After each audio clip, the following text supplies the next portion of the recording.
Hello friends, आज की video में हम देख रहे हैं सांप्रदायिकता। सांप्रदायिकता यह एक ऐसा रोग है जो कि संक्रामक है, या दूसरी भाषा में कहें कि सांप्रदायिकता एक रोग है और वो भी संक्रमित या संक्रामक। संक्रामक यानी कि एक से दूसरे में फैलने वाला रोग। दंगे फसाद होते हैं, जैसे कि मान के चलो कि कहीं हिंदू जो लोग होते हैं उन्होंने मस्जिद में कहीं तोड़फोड़ कर दी, तो हिंदू और मुस्लिम दोनों पक्ष जो हैं उनमें ये दंगे फसाद वहां पर होते हैं और धीरे धीरे ये दंगे फसाद पूरे राज्य में, पूरे जिले में, पूरे राज्य में, पूरे देश में यह रोग फैलता चला जाता है सांप्रदायिकता का। और इसलिए इसे बोलते हैं कि यह एक संक्रामक रोग है जो कि फैलता चला जाता है।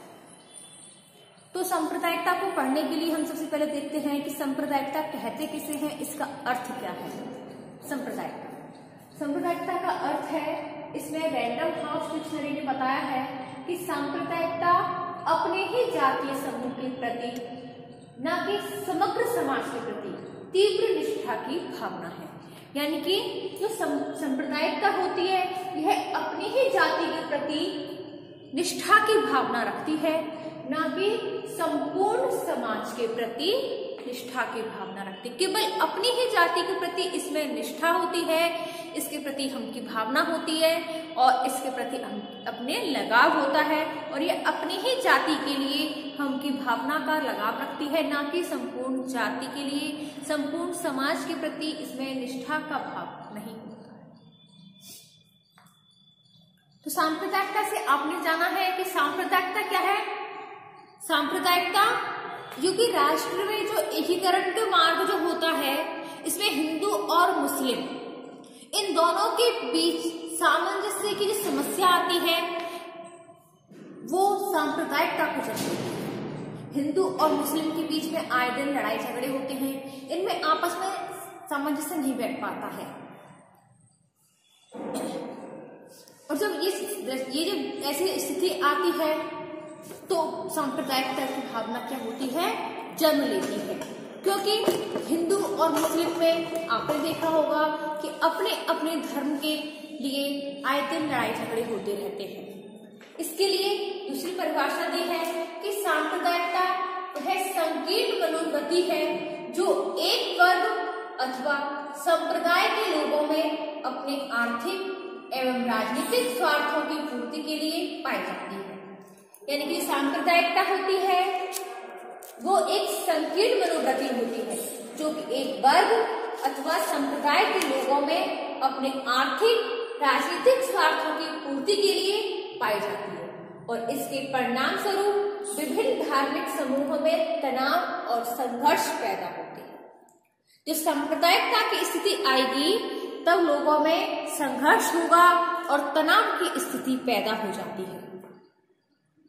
लोगों में एक दूसरे के प्रति ईर्ष्या की भावना जागृत होती है, एक दूसरे से घृणा करने लगते हैं, उनमें तनाव की स्थिति पैदा हो जाती है। तब के ऐसी स्थिति क्या करती है, सांप्रदायिकता की भावना को जन्म देती है। अब आते हैं हमारे सांप्रदायिक तनाव के उत्तरदायी कारक, यानी कि ऐसे कौन से कारक हैं जो सांप्रदायिकता के तनाव के उत्तरदायी होते हैं। ऐसी कौन सी स्थिति है जो सांप्रदायिकता तनाव की स्थिति पैदा कर देती है। तो इसमें अगर हम सबसे पहले अगर आपने देखा होगा कि गौवध आता है, गोवध, जैसे कि आपने देखा होगा कि हिंदू जो लोग होते हैं वो गाय को माता मानते हैं। हर देवी देवताओं में सबसे पहले गाय को सर्वोत्तम स्थान प्राप्त है। हर राजा हो, पुराने जमाने में राजा महाराजा सभी गाय की पूजा करते थे, उनको सर्वोच्च मानते थे। आपने देखा होगा कि जब कृष्ण जब छोटे थे तो गाय के साथ खेलते थे, उन्होंने गाय को अपनी बांसुरी बजाते थे और गाय को चराने लेके जाते थे, इसलिए वो ग्वाले भी कहलाए। उन्होंने गाय को चराना, ग्वाला बनना एक महत्ता बताई कि गाय एक ऐसा जीव है जिसको सभी देवता मानते हैं, इसलिए उन्होंने ग्वाले का रूप लिया और गाय को चराया। तो इसे बात पता चलती है कि गाय जो होती है, गाय का जो रूप होता है, ये सर्वोत्तम होता है, इसको हिंदू देवता मानते हैं। तो जब लोग जैसे कि आपने देखा होगा कि जो मुस्लिम लोग होते हैं ये मांसाहारी होते हैं, मुर्गा, मीट, मांस, मच्छी, इनको मांस बेचते हैं, कभी बकरे की बलि चढ़ाते हैं। तो जब ये गाय को काटते हैं, गाय का वध करते हैं, गौ हत्या करते हैं, तो हिंदू लोगों को अच्छा नहीं लगता, क्योंकि वो हिंदू लोग गाय की पूजा करते हैं। तो तब ये सांप्रदायिकता की भावना जागृत हो जाती है, क्योंकि जब मुस्लिम गौ वध करते हैं, गौ हत्या करते हैं, तो हिंदू लोग इसका संघर्ष करते हैं, तब उनमें तनाव की स्थिति आ जाती है, क्योंकि हिंदू गाय को आदर और सम्मान की स्थिति देखते हैं, उनमें उनका भावात्मक लगाव होता है और गौ माता को वो गौ माता के रूप में पूजते हैं। और जब मुसलमानों के प्रति उनका जो रोष होता है वो विद्रोह के रूप में भड़क जाता है और दंगे फसाद शुरू हो जाते हैं। और आपने देखा होगा कि कई लोग जो मस्जिद के सामने कोई गाना बजाना होता है तब भी दंगे फसाद शुरू हो जाते हैं। हिंदुओं की अगर कोई मूर्ति को कोई खंडित कर देता है या मूर्ति को चुरा ले जाते हैं तो भी दंगे फसाद शुरू हो जाते हैं। तो ऐसे जो कई कारण होते हैं सांप्रदायिकता को जन्म देते हैं। इसी में और उत्तरदायी कारक आते हैं। सबसे पहला आता है हमारा ऐतिहासिक कारक।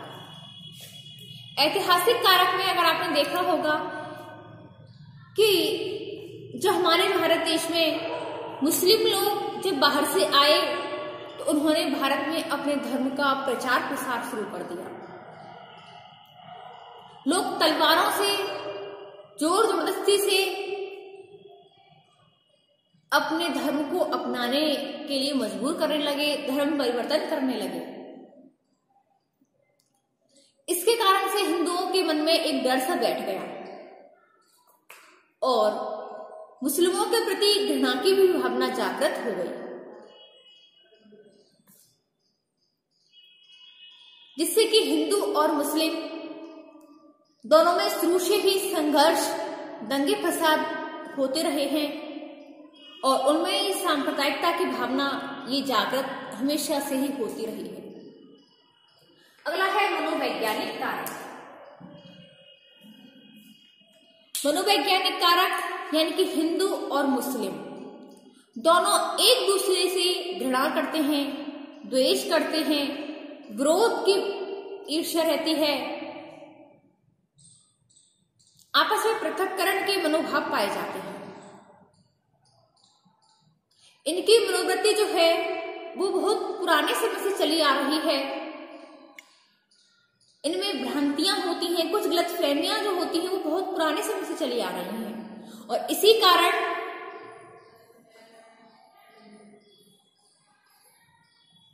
सांप्रदायिकता को बढ़ावा मिलता है। अगला है सांस्कृतिक भिन्नता।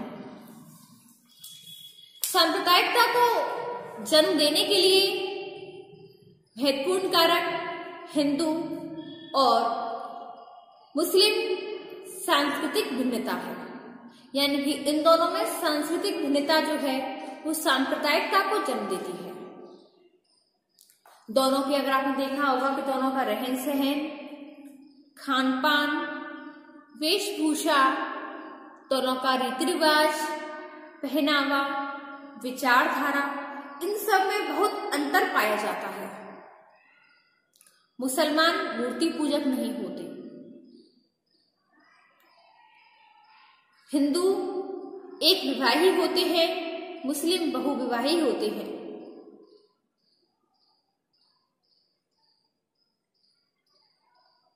इस प्रकार से इन दोनों में विभिन्न प्रकार की सांस्कृतिक भिन्नता पाई जाती है और ये भी सांस्कृतिक जो सांप्रदायिकता है इसका मेन कारक होता है।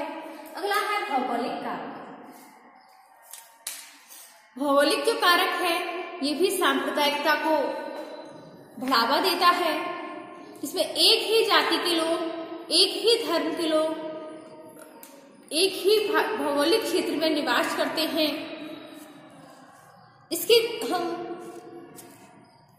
जिसे हम समूह के लिए भी कहते हैं, हम समूह के रूप में भी जाना जाता है। भौगोलिक जो कारक होता है, इसमें एक ही क्षेत्र में अनेकों तरह के लोग रहते हैं, अनेकों धर्मों को मानने वाले लोग रहते हैं। जैसे कि आपने देखा होगा, कोई सिख है, कोई ईसाई है, कोई हिंदू है, कोई मुस्लिम है, विभिन्न विभिन्न धर्मों के लोग रहते हैं। अलग अलग उनका खान पान होता है, लेकिन वो एक ही भौगोलिक क्षेत्र में रहते हैं। और जो भौगोलिक जो क्षेत्र होता है, उसमें जो बहुसंख्यक जो लोग होते हैं, वो अल्पसंख्यक लोगों को सहयोग प्रदान करते हैं, उनकी समस्याओं का समाधान करते हैं और अनुसंधान कार्यों पर भी जोर देते हैं। अगला है धार्मिक असहिष्णुता। धार्मिक असहिष्णुता के अंतर्गत विश्व के जो सभी लोग होते हैं, विश्व के सभी धर्मों के जो लोग होते हैं, उनमें अनेक समानताएं भी होती हैं और कहीं असमानताएं भी पाई जाती हैं। और जो उन दोनों के बीच में छोटे मोटे वाद विवाद भी होते रहते हैं। और जो ये वाद विवाद होते हैं, ये एक धर्म को मानने वाले लोग अपने धर्म को दूसरे लोगों के धर्म से श्रेष्ठ समझते हैं और इसी बात को लेकर उनमें वाद विवाद होता है। वह तनाव फिर झगड़े में बदल जाता है और वह सांप्रदायिकता की भावना जागृत कर लेते हैं। अगला आता है राजनीतिक स्वार्थ। राजनीतिक स्वार्थ के अंतर्गत आपने देखा होगा कि जो लोग होते हैं, हिंदू लोग होते हैं या मुस्लिम होते हैं, ये किसी क्षेत्र में विजय पाने के लिए, सत्ता प्राप्त करने के लिए राजनीतिक दलों का गठन करते हैं। राजनीतिक दल कैसे होते हैं? पंचायत से लेकर के संसद तक के चुनाव में अपने अपने उम्मीदवार खड़े करते हैं। सांप्रदायिकता के आधार पर वोट मांगते हैं। फिर वो उम्मीदवारों का चयन करने पर भी इस बात का ध्यान रखते हैं कि जहां जिस संप्रदाय के लोगों की अधिकता होती है, वहां उसी संप्रदाय का व्यक्ति चुनाव में खड़ा करते हैं।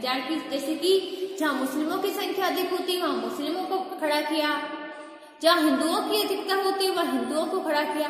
तो इस प्रकार से राजनीतिक दल जो होते हैं, ये सांप्रदायिकता की भावना को भी पैदा करते हैं। अगला है सांप्रदायिक संगठन। सांप्रदायिक संगठन जो होता है, जैसे कि अलग अलग संप्रदाय के लोग, जैसे कि जैन हैं, सिख हैं, हिंदू हैं, ईसाई हैं, मुस्लिम हैं, तो अनेक प्रकार के सांप्रदायिक संगठन पाए जाते हैं। ये सांप्रदायिक संगठन अपने अपने मत के लोगों को संगठित करते हैं और उन्हें दूसरों के प्रति भड़काते रहते हैं, जिससे कि उनमें संघर्ष और दंगे फसाद हो जाते हैं। अगला है असामाजिक तत्व। असामाजिक तत्व एवं निहित स्वार्थ, कि उनमें हमारा स्वार्थ किस तरह से छुपा हुआ होता है। सांप्रदायिकता की भावना को बढ़ावा देने के लिए समाज विरोधी तत्व एवं निहित स्वार्थ जो दल होते हैं, उनका महत्वपूर्ण हाथ होता है। समाज में कुछ लोग ऐसे होते हैं जो तनाव और संघर्ष की स्थिति पैदा करते हैं, जिन्हें लूटपाट करना, मारपीट करना, व्यभिचार करना व्यक्तिगत झगड़े में बदल जाते हैं। फिर वो जैसे कि लोग, होली होती है, दिवाली हो, रामनवमी हो, दशहरा हो, ईद हो या कोई जुलूस हो, इन पर कभी लोग पत्थर फेंकते हैं, कोई रंग छिड़कता है, कोई आग लगा देता है। ये कार्य करते हैं जिससे कि उनमें छोटे मोटे झगड़े होते हैं और छोटे मोटे झगड़े फिर वो उपद्रव में बदल जाते हैं, तनाव की स्थिति पैदा करते हैं और वो झगड़े फिर सांप्रदायिक भावना को जागृत करते हैं और सांप्रदायिकता यानी कि हिंदू मुस्लिम यानी कि एक धर्म से दूसरे धर्म तक वो झगड़े फैल जाते हैं और वो उपद्रव की स्थिति पैदा कर देते हैं। अगला आता है धर्मनिरपेक्षता का दुरुपयोग। धर्मनिरपेक्षता का दुरुपयोग यानी कि भारतीय संविधान में भारत को जो धर्मनिरपेक्ष राष्ट्र घोषित किया गया, इसका अर्थ है कि भारत में प्रत्येक धर्म और संप्रदाय को फलने फूलने और विकास करने का समान अवसर उपलब्ध होंगे या प्राप्त होंगे। कोई भी धर्म राष्ट्र धर्म के रूप में स्वीकार नहीं किया जाता है। राष्ट्र के लिए सभी धर्म समान हैं। कोई भी धर्म में पक्ष विपक्ष या असमानता की भावना नहीं है। किसी भी धर्म के साथ भेदभाव की भावना नहीं है। सभी धर्म राष्ट्र के लिए समान है। धर्मनिरपेक्षता में मनमाने अर्थ का अनुचित लाभ उठाकर कई बार एक आर्थिक धार्मिक समूह ने दूसरों पर अपने आप को थोपने की कोशिश की, जिसके कारण तनाव और संघर्ष पैदा होते हैं और सांप्रदायिकता की भावना जागृत होती है। अगला है मंदिर मस्जिद विवाद। जैसे कि अभी हमारा चर्चित था कि अयोध्या में राम मंदिर जो है, इस पर पुरातन मंदिर को तोड़कर बाबर के एक सेनापति ने उसे मस्जिद का रूप दे दिया था। अब उस स्थान पर मंदिर है या मस्जिद है, इस बात को लेकर देश में सांप्रदायिक दंगे होते रहे। तो जैसे कि आपने देखा हो कि मंदिर मस्जिद के रूप में भी काफी सारे विवाद होते रहे हैं। अब आता है, हमने इनके सांप्रदायिक तनाव देखे के कारक देखे। अब हम जानते हैं कि इनके दुष्परिणाम क्या होते हैं। जब सांप्रदायिकता की भावना जागृत हो जाती है, दंगे फसाद होते हैं, तो इससे परिणाम क्या निकलते हैं, इनका दुष्परिणाम क्या है। तो सबसे पहला आता है देशव्यापी दुष्परिणाम। सांप्रदायिकता हमेशा राष्ट्रीय एकता के मार्ग में बाधक होती है। यानी कि जब राष्ट्र प्रगति के मार्ग पर होता है और सांप्रदायिकता फैल जाती है, तो कभी भी कोई भी राष्ट्र प्रगति नहीं कर पाता है, उसके रास्ते में बाधा पहुंचती है। विभिन्न संप्रदाय के लोग अलगाव की भावना जागृत हो जाती है। वे कभी सारे देश को एकजुट बनाने और राष्ट्रीय उत्थान की बात नहीं सोचते। सांप्रदायिकता ने भावात्मक एकता के लिए भी खतरा उत्पन्न कर देते हैं। हिंदू और मुस्लिम आपस में मनमुटाव और विरोधी भाव की भावना जागृत करते हैं। तो इस प्रकार से जब सांप्रदायिकता की भावना फैलती है, हिंदू और मुस्लिम दंगे फसाद होते हैं, तो राष्ट्र की एकता को खतरा होता है। हमारी राष्ट्रीय एकता की भावना में जो प्रगति के मार्ग पर होता है, तो प्रगति के मार्ग पर बाधा पहुंचती है और कोई भी राष्ट्र जब प्रगति नहीं कर पाता है। अगला है तनाव एवं संघर्ष। जब हिंदू और मुस्लिम इन संप्रदायों के बीच में जब मनमुटाव होता है, घृणा, द्वेष, ईर्ष्या की भावना जब जागृत हो जाती है, तो उनमें संघर्ष पैदा होता है।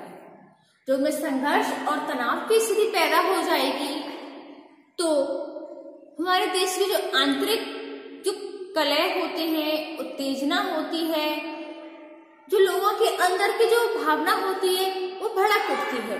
जब लोगों के अंदर की भावना भड़क होती है, तो आंदोलन, जगह जगह दंगे फसाद होते हैं। तो इस प्रकार से जो लोग होते हैं, वो कहीं भी कार्य नहीं कर पाते हैं, हर मार्ग में बाधा पहुंचती है। अगला है जनधन की हानि।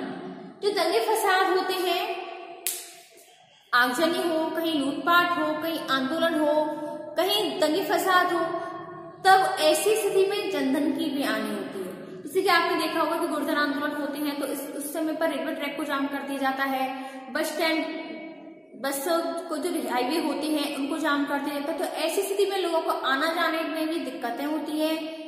रेल मार्ग अवरुद्ध होता है, बस मार्ग जो सड़क मार्ग अवरुद्ध होता है, तो ऐसे में लोगों का आना जाना भी बंद हो जाता है। सारी जो दुनिया है एक जगह थम जाती है। ऐसी स्थिति में आमजन को बहुत नुकसान होता है। सरकार को तो होता ही है, परंतु आमजन को भी बहुत जनधन की हानि पहुंचती है। अगला है राजनीतिक दुष्परिणाम। राजनीतिक दुष्परिणाम में अगर हम देखते हैं कि सांप्रदायिकता के कारण देश में राजनीतिक अस्थिरता उत्पन्न होती है। लोगों का प्रशासन और सरकार के प्रति विश्वास नहीं रहता है, वो विश्वास जो होता है उठ जाता है, टूट जाता है। शांति स्थापित करने और न्याय व्यवस्था की समस्या पैदा हो जाती है। लोगों का जीवन खतरे में पड़ जाता है और उनमें असुरक्षा की भावना पैदा होती है। अगला है आर्थिक विकास में बाधक। सांप्रदायिकता की जो भावना होती है समाज की आर्थिक प्रगति में अवरुद्ध होती है। उपद्रवों के समय में कई कारखाने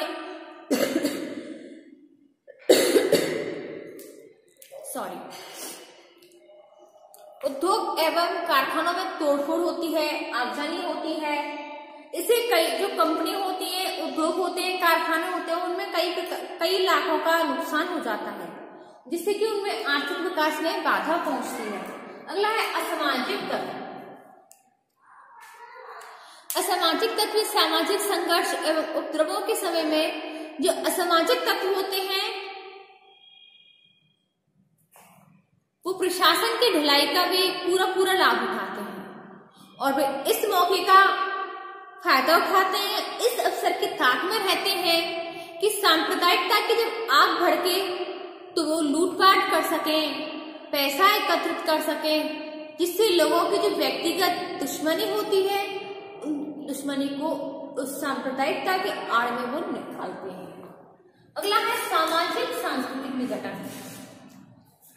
सांप्रदायिकता के कारण सामाजिक और सांस्कृतिक विघटन की स्थिति पैदा होती है। विभिन्न धर्म, संप्रदाय और संस्कृति के लोग आपस में मिल नहीं पाते हैं।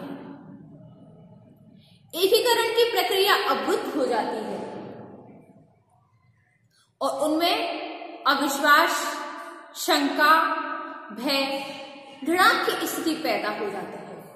अब आते हैं निवारण के प्रयत्न हेतु सुझाव, यानी कि सांप्रदायिकता का निवारण किस प्रकार से किया जाए, इसके कुछ सुझाव। यानी कि सांप्रदायिकता जब फैल जाती है तो इसको हम दूर किस प्रकार से कर सकते हैं, इसको दूर करने के क्या क्या सुझाव हो सकते हैं।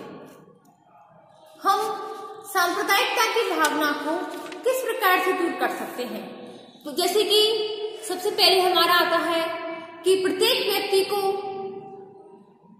ये महत्व दिया जाए कि धर्मनिरपेक्षता के लक्ष्य की प्राप्ति के लिए यह आवश्यक है कि विज्ञान और प्रौद्योगिकी के मूल्यों को स्वीकार करना है।